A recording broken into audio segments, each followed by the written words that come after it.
যে কোনো video watermark আপনি ফ্রিতে রিমুভ করতে পারবেন। ব্রাশ আইকনে ক্লিক করে ওয়াটারমার্কটি আপনি ব্রাশ করে নেওয়ার পর প্রসেস অপশনে ক্লিক করলে একটু আপলোডিং হবে। আপলোড হওয়ার পর আপনার ভিডিও ওয়াটারমার্ক ফ্রিতে রিমুভ হবে।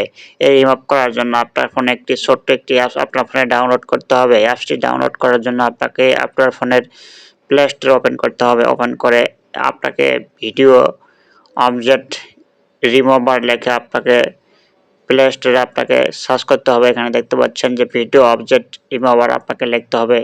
এই লেখাটি লিখে আপনাকে প্লে স্টোরে সার্চ করতে হবে। সার্চ করার পর এখানে দেখতে পারবেন যে ভিডিও অবজেক্ট ওয়াটারমার্ক রিমুভার, এই লোগোটি দেখে আপনার ফোনে এই অ্যাপসটি আপনার ফোনে আপনাকে ডাউনলোড করে অ্যাপসটি ইনস্টল করতে হবে। ইনস্টল করে এখানে ওয়াটারমার্ক রিমুভার অপশনটি আসবে। এই অপশনে ক্লিক করে আপনি যে ভিডিওটি ওয়াটারমার্ক রিমুভ করবেন সেই ভিডিওটি আপনাকে ইনপুট করতে হবে। এখানে ভিডিওটি সিলেক্ট করার পর আপনার ভিডিওটি ইনপুট হবে। ইনপুট হওয়ার পর আপনি যে ওয়াটারমার্কে ব্রাশ আইকনে ক্লিক করবেন। ব্রাশ আইকনে করে এখানে ব্রাশের সাইজ আপনি সাইজ কমিয়ে বাড়িয়ে নিতে পারবেন। নেওয়ার পর এখানে ওয়াটারমার্কটি ব্রাশ করে নেবেন। নেওয়ার পর এখানে প্রসেস অপশনে ক্লিক করবেন। প্রসেস অপশনে ক্লিক করলে একটু ওয়েট করতে হবে। আপনাকে ওয়েট করার পর আপনার যে কোনো ভিডিওর ওয়াটারমার্ক আপনি অতি সহজেই রিমুভ করতে পারবেন। এখানে আপনাকে 100% হওয়া পর্যন্ত আপনাকে অপেক্ষা করতে হবে।